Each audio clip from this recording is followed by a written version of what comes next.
Lordsburg, New Mexico Democratic members of Congress on Tuesday decried systemic problems at Border Patrol facilities in southwest New Mexico that they believe could have played a role in the death of a 7-year-old migrant girl. Members of the Congressional Hispanic Caucus, who toured the U.S. Border Patrol stations after the death of Jacqueline Colmaquin, a Guatemalan girl who died after being held by Border Patrol for 11 hours, said immigrants who are picked up in this desolate stretch of the U.S.-Mexico border are held in cramped spaces and lack adequate bathroom facilities.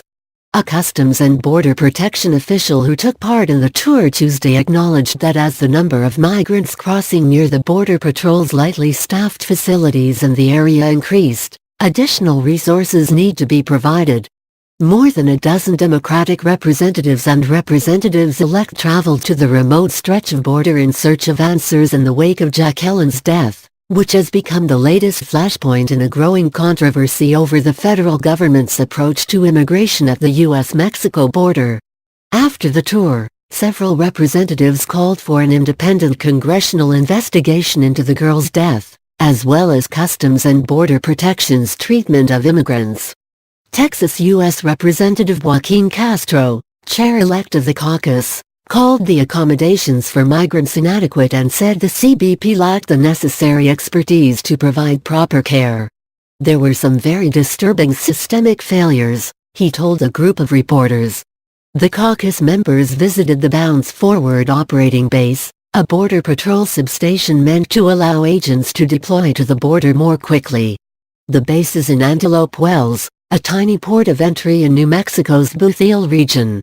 On the night of December 6, Jacqueline and her father were detained there with 161 other immigrants who had crossed the border illegally. The girl and other immigrants were taken by bus to the Lordsburg Border Patrol station, roughly a 90-minute drive from Antelope Wells. One failure, Castro said, was the lack of a medical expert on the bus. There was nobody on board who could offer any sort of medical help to her, he said.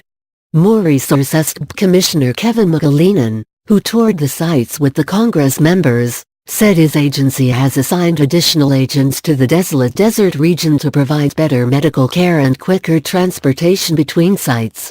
He said the Antelope Wells station typically only has 4 Border Patrol agents on duty at any given time, because only about 30 vehicles cross the border there each day. The San Isidro port of entry, south of San Diego, processes about 100,000 people each way each day.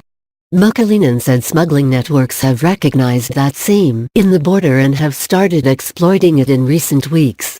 Jacqueline's group consisted of 163 migrants, and McAleenan said even larger groups have arrived there since they crossed December 6. 257 migrants crossed on December 15 alone.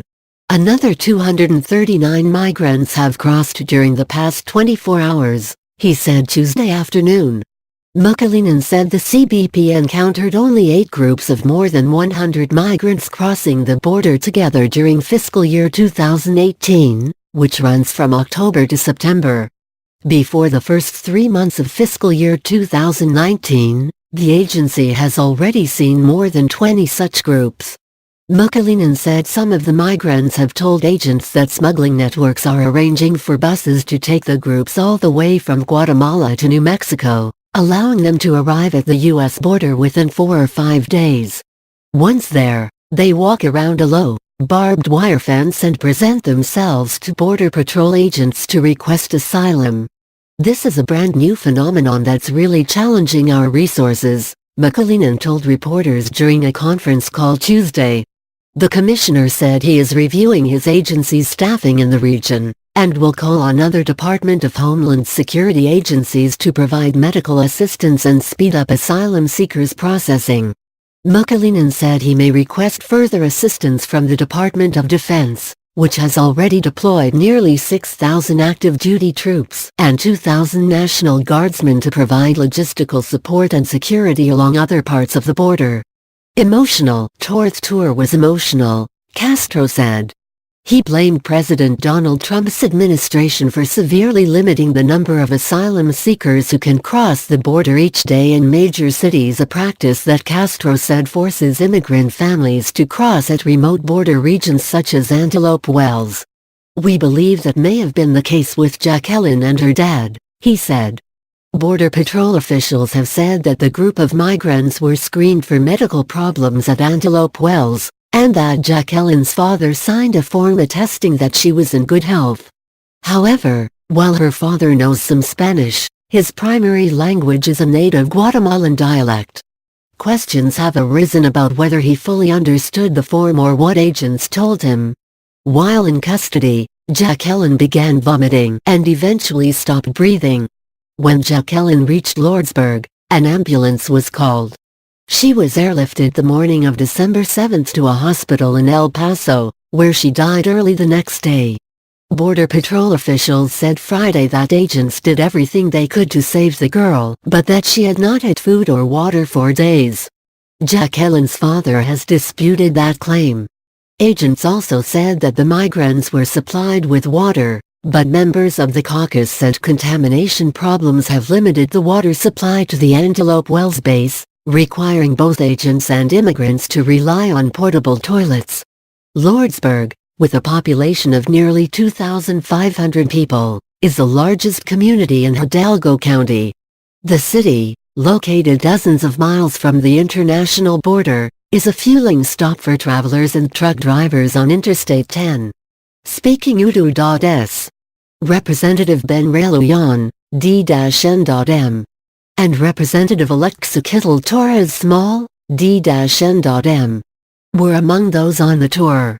Torres Small, whose district includes Antelope Wells, didn't address media after the tour, but Lujan did. He took issue with the food provided to migrants at Antelope Wells, which consisted of granola bars, frozen burritos and small juice boxes. And he said holding facilities are overcrowded and lack adequate toilets. Lujan said he asked a CBP official whether he thought an investigation was merited. And the response was, "If it's necessary." "It's abundantly clear after today it is absolutely necessary," he said. Dare Shannon, a commissioner for New Mexico's Hidalgo County, attended the delegation's news conference after learning about it last minute, she said. She said she was upset because representatives were taking aim at the Border Patrol over the girl's death. But a remote location like Antelope Wells poses many inherent risks, she said. Even local residents struggle to get medical care, she said. Whose fault is it that Antelope Wells is in the middle of nowhere? She said. I just feel like they're trying to blame the Border Patrol for that girl's death. I work with these guys, agents. They do their very best. USA Today reporter Alan Gomez contributed to this article. Subscribe now.